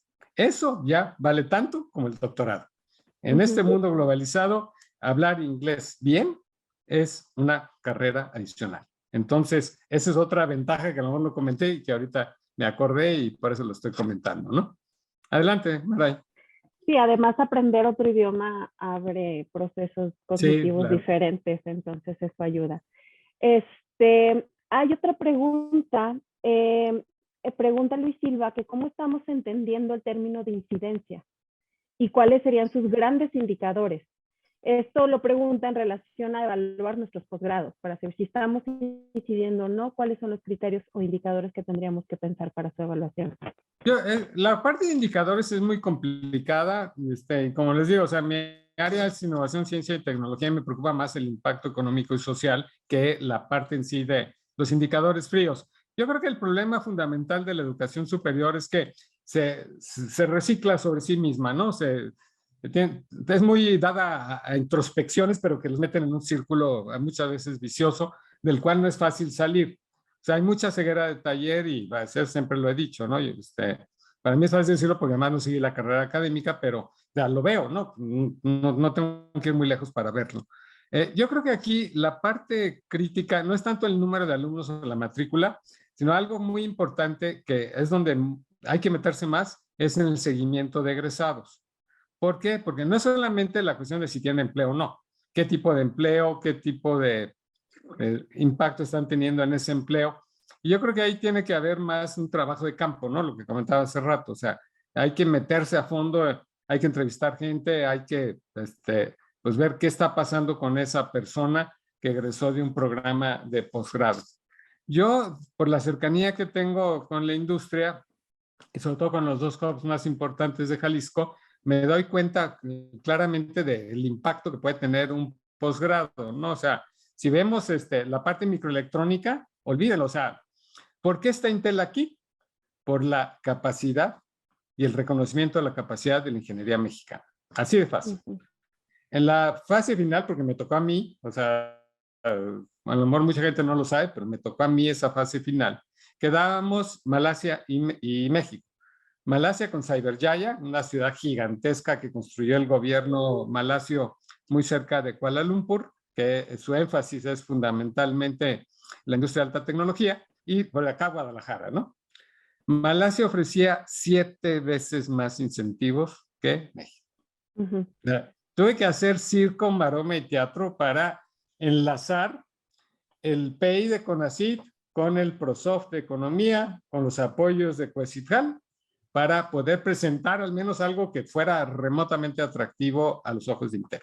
Pero tuve el privilegio de conocer y de charlar por horas con el entonces CEO de Intel, el señor Craig Barrett, y o sea, yo ahí dorándole la píldora, ¿no? De los incentivos, y se rió y me dice, Paco, la verdad a nosotros no nos interesan los incentivos. ¿Sabes por qué nos vamos a ir a Guadalajara? Le digo, ¿por qué? Por la capacidad de la ingeniería mexicana. Por la cantidad de gente que tienen, que además, si a un ingeniero mexicano no se le atora nada. Le pones el problema, si no encuentra la solución, le da la vuelta y encuentra otro. Eso es oro molido y no lo tienen ni los chinos, ni los indios, ni nadie. Entonces, eso es un verdadero reconocimiento, ¿no? Entonces, yo sí creo que ¿qué pasa, por ejemplo, con el mundo de las industrias creativas? El mundo de las industrias creativas, ¿cuál es el principal educador de la juventud mexicana hoy en día? Pues se llama YouTube. Podemos revolcarnos si queremos, ¿no? Pero todo, o sea, la juventud no piensa ni en las escuelas ni en las universidades, piensa en YouTube. Y estoy usando esa analogía porque en el caso de las industrias creativas, lo que menos les interesa es un grado académico. Lo que les interesa es que la gente sepa. Entonces, parte de la problemática que estamos teniendo ahorita, y además mi OPD hermana es Ciudad Creativa Digital y estamos echando a andar un programa de talento altamente especializado con Ciudad Creativa Digital, es que, o sea, las empresas, por ejemplo, a Unreal, no le interesa un grado académico, no le interesa una certificación, no le interesa un diploma. Le interesa que la gente aprenda. Y ellos tienen su manera de medirlo. Entonces, pues imagínense, a la CICID, que hace educación superior, le hace cortocircuito, ¿no? Pues por supuesto que sí, ¿no? Entonces, pero es la forma de ser de esa industria. Y, o sea, y ustedes ven, y es el mundo de los freelancers, y es el mundo de los improvisados, y es el mundo de los autodidactas. ¿Lo vamos a cambiar? Por supuesto que no, hay que subirnos en eso. Entonces, lejos de agarrarnos, ¿no? Aferrarnos a un modelo que nos resulta conocido y cómodo, pues ahora sí que abre tu mundo y entiende el mundo y qué es lo que necesita cada uno de los sectores industriales. Ya si nos vamos a otros sectores, el tradicional que le llamamos innovación y diseño, ciudades inteligentes y desarrollo sustentable. La parte de sustentabilidad lleva mucho de biotecnología, lleva mucho de investigación. Pero la parte de ciudades inteligentes son tecnologías de información y bases de ciencia de datos, ¿no? Entonces, cada uno de los casos es distinto y no se puede darle el mismo remedio a todos ellos por igual, ¿no? Entonces, eso es una realidad a la que nos tenemos que enfrentar. Voy a leer un par de comentarios y después Sí, voy adelante. a hacer una pregunta de cierre que tiene que ver con los posgrados y que se relaciona con este asunto. Bueno, nuestra jornada de hoy tiene que ver con vinculación y justamente la universidad está buscando vincularse con la industria, vincularse con la sociedad para de alguna manera incidir, ¿sí? Y creo que esto podría ser un diálogo, no tendría que ser directamente de la industria hacia la universidad, sino también la universidad tendría algo que ofrecerle a la industria. Entonces, de eso trata nuestra jornada justamente el día de hoy, ¿no? El par de comentarios que creo que me hicieron falta leer y que espero no se me olvide ninguno. Ileana Serrano dice, yo trabajo en investigación de gestión de la innovación, tecnología y política pública en innovación, y esta forma parte de las ciencias sociales, de la economía de la innovación, y hay muy pocas referencias de estudios de este tipo en México. Y la voy a vincular con otra de ella misma que dice, los problemas de vinculación y transferencia de tecnología de las CPIs y universidades ha sido reconocida como problema nacional por el CONACYT desde la administración pasada. Sí, es lo que nos convoca el día de hoy, la vinculación. Y hay dos preguntas que tienen que ver. Pregunta a alguien, Nayar Gutiérrez, ¿cuál es la relación cuál es la comparación entre los posgrados nacionales e internacionales? Y en el mismo sentido, Marta Leticia pregunta, pues, ¿cuál es el sentido del posgrado que se ofrece en el país? O sea, como es interesante el asunto de salir y de aprender nuevas experiencias y de vivir la experiencia de la internacionalización, aprender nuevos idiomas, crear redes. Sin embargo, ¿por qué la gente se está quedando y qué podemos ofrecerles a los posgrados nacionales? Y pues, ¿cuál es el sentido de este posgrado que ofrecemos en México? Esa sería la pregunta. ¿Qué sentido le da? ¿Hacia dónde lo orientaría? Está complicado, ¿no? Porque son muchas aristas. Respecto, miren que están hablando pues, con uno de los principales promotores, ¿no? De la inversión en la gestión de innovación, ¿no? Tecnológica, toda la parte de política pública. Yo creo que pues, si hay alguien que ha dedicado su vida a esto, soy yo. Y la verdad es que sí, no estoy de acuerdo con lo que dice Ileana de que no hay suficiente investigación. Paradójicamente, en el estado de la innovación hay poca investigación local, pero no hay, de veras, no hay mes que no me toque a mí atender gente, sobre todo de la Ciudad de México, sobre todo de la UAM y del UNAM, que están haciendo su investigación de doctorado pues, sobre el caso de Jalisco. O sea, se los pongo así de fácil, ¿no? Y todavía el mes pasado recibimos a un par de investigadores, uno de la Universidad de California en Irvine y el otro de Georgia Tech, o sea, las dos instituciones muy reconocidas que están estudiando el caso de Jalisco. Entonces, yo más bien creo que nadie es profeta en su tierra y Jalisco es un ejemplo extraordinario de eso, ¿no? Pues yo todavía tengo que ver algún estudiante de posgrado aquí y si tú eres una de ellas, encantado de recibirte, o sea, que me planteen, ¿no? Con sus inquietudes con respecto a una investigación que estén haciendo en políticas públicas en innovación y desarrollo tecnológico. Ahora, las que sí se hacen, y aquí voy a hacer algo crítico tanto del UAM como del UNAM, y es el problema que yo le veo mucho a las ciencias sociales. Una chica que hizo un doctorado que se tardó 6 años, o sea, me tocó a mí prácticamente acompañarla en la última fase, porque aquí en Jalisco nadie la pelaba. Yo no estaba en ese momento en COECITJAL, pero nadie la pelaba y pues yo tuve que intervenir para que la recibieran, ¿no? En gobierno del estado, en el IJALTI, en CANIET y demás. Y se pasó 6 años y al final quedé súper decepcionado. ¿Por qué? Porque llegó con una hipótesis y a pesar de todo lo que vio en Jalisco, lo único que hizo fue regresar a la hipótesis y publicar su tesis. Esa tesis no sirve de nada. O sea, fue un desperdicio de 6 años. Ella sacó su doctorado, qué bueno, pero finalmente no añadió nada. O sea, fue una tristeza que un esfuerzo tan grande y se haya quedado tan, pero tan corto. Y algo que yo veo que es muy claro en todo esto, y nuevamente hablando de las ciencias sociales, es que en muchos casos están tan permeadas por la ideología, o sea, ideología de cualquier tipo, o sea, no tiene que ser la de los cuatreros, ¿no? Pero básicamente están casados ya con la conclusión. Entonces, pues, ¿para qué hacen toda una investigación para tratar de justificar su conclusión que tenían desde un principio? No todos, pero eso lo he visto la suficiente cantidad de veces como para poderlo decir con cierta autoridad. Yo creo que sí se necesita, si quieren realmente hacer algo importante, ahorita estamos enfrascados como Renacit en un pleitazo interno, porque el Politécnico Nacional que nos había metido, se metió a hacer una evaluación de los estados. Y, o sea, nos mandaron las conclusiones, bueno, para esto, ¿no? Nosotros hicimos, yo en lo personal le dediqué 15 horas de mi tiempo a estos investigadores, mostrándoles lo que es Jalisco, dándoles estudios, bases de datos, resultados del COECITJAL. O sea, nos pasaron una versión hace 6 meses y nos acaban de pasar, según esto, la versión final. Yo creo que si le cambiaron 5 comas fueron muchas. O sea, fueron 15 horas de mi tiempo perdidas absolutamente. ¿Por qué? Porque esta gente no se salió del guión que ya traía.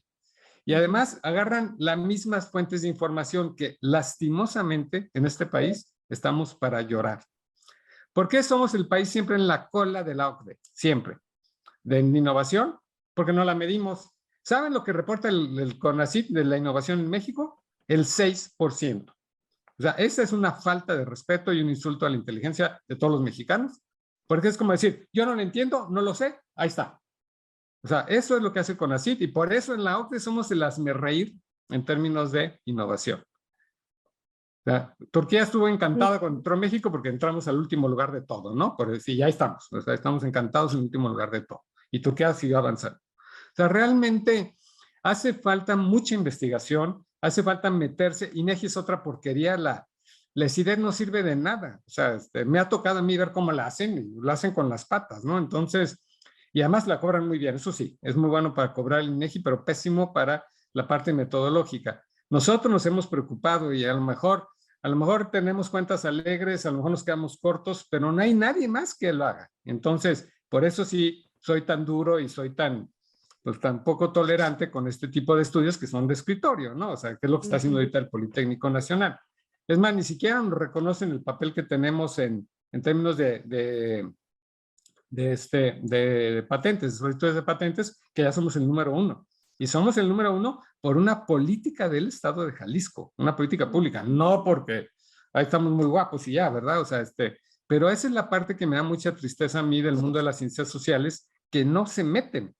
Y como pues además son matemáticas y es estadística y son modelos, pues o sea, más trabajo, ¿no? Aunque ya hoy todo ya lo hace la computadora, ¿no? Afortunadamente.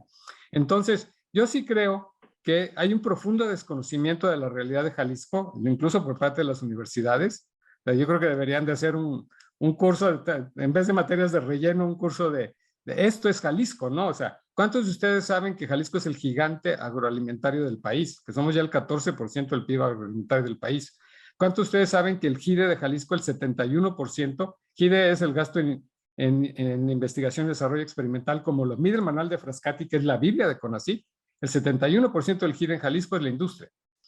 Tenemos 4 centros de investigación, desarrollo e innovación de la industria, que en conjunto andan cerca de los $600 millones de GIDE, que por supuesto que CONACYT no lo acepta, y menos porque son multinacionales. Pero eso es el 50% del presupuesto de CONACYT. Nadie lo sabe, ¿no? Entonces, es lo que les digo, o sea, están en una burbuja en la cual, pues, repiten lo que otras gentes dicen o citan lo que otras gentes dicen, pero hace falta mucho, mucho trabajo de campo y mucha investigación. Nosotros encantados de que lo hagan, ¿no? La última pregunta, que esa es la parte que, o sea, digo, ¿qué es mejor? O sea, la verdad es que sí, no es que sea mejor estudiar en el extranjero que aquí. Obviamente, yo ya comenté cuáles son las ventajas de estudiar en el extranjero. ¿Es mucho más caro estudiar en el extranjero? Por supuesto que sí. Entonces, mucha gente también se queda en México por cuestiones familiares. Y eso hay una parte que a mí me disgusta particularmente, porque es una cuestión de género, que las chicas tienden a quedarse más que los hombres. Y eso viene de tiempo atrás, ¿eh? O sea, es más, incluso en mis tiempos era más común que salieran las mujeres que en los tiempos actuales, aunque no hay nuevamente muchos estudios al respecto. Pero mucho es por la cuestión familiar. Y más las que están casadas, las que tienen hijos chicos o los que tienen padres ancianos. O sea, eso está del coco, ¿no? Pero es una cuestión que hay que enfrentarla y pues ahí es donde les vienen bien tanto los programas virtuales como los programas locales, ¿no? Porque no se tienen que desplazar, no tienen que abandonar a la familia, que aquí sigue siendo el centro de nuestro universo, afortunadamente, ¿no? Ahora, lo que sí es un hecho es que con tanta oferta, yo creo que sí es importante discriminar. Y es importante para las universidades diferenciarse, que es la base de la competitividad. No es un programa más, o sea, es un programa diferente. Y yo creo que esa es la clave del asunto, ¿no? Así como lo han logrado en ciertos ámbitos, por ejemplo, ahí en el ITESO, como lo de microelectrónica, que ha sido súper exitoso, pues hay que abrirse y no casarse nada más con el modelo de maestría y doctorado. O sea, hay todo un universo, ¿verdad? Pues puede ser diplomado, certificado, lo que quieran, ¿no? Pero hay un universo de opciones que también está ahí y que puede tener un impacto tanto económico como social mucho mayor en el corto plazo que un programa clásico, ¿no? De maestría o de doctorado. Entonces, bueno, ya me imagino que va a haber mucha gente que esté inconforme con lo que acabo de decir. Pero bienvenidos a todas sus opiniones. Hay agradecimientos. Dicen que un saludo, estimado Paco, un gusto escucharte. Muchas gracias, Francisco, por compartir tu visión. Claro y provocador como siempre, muchas gracias por compartir su visión. Esos son los comentarios de nuestros compañeros de la comunidad del ITESO. Personalmente, de parte de la Dirección de Investigación y Posgrado, le agradecemos mucho su tiempo, le agradecemos mucho que haya expuesto sus puntos de vista y pues le cedo la palabra a mi compañero Christopher, maestro de ceremonia de esta sesión. Muchas gracias al doctor Francisco Medina, también a la doctora Maray Colmenares. por su participación en esta interesante mesa de reflexión. Con esta intervención cerramos la primera parte de nuestros diálogos, de nuestra jornada. Tendremos un receso durante el cual detendremos por un momento la transmisión del seminario. Le pedimos a todas y todos que se conecten de nuevo usando el mismo enlace que les proporcionamos en días previos. Iniciaremos de nuevo la transmisión a las 11:30 de la mañana. Muy buenos días a todas y todos. Muchas gracias. ITESO, libres para transformar. Universidad Jesuita de Guadalajara.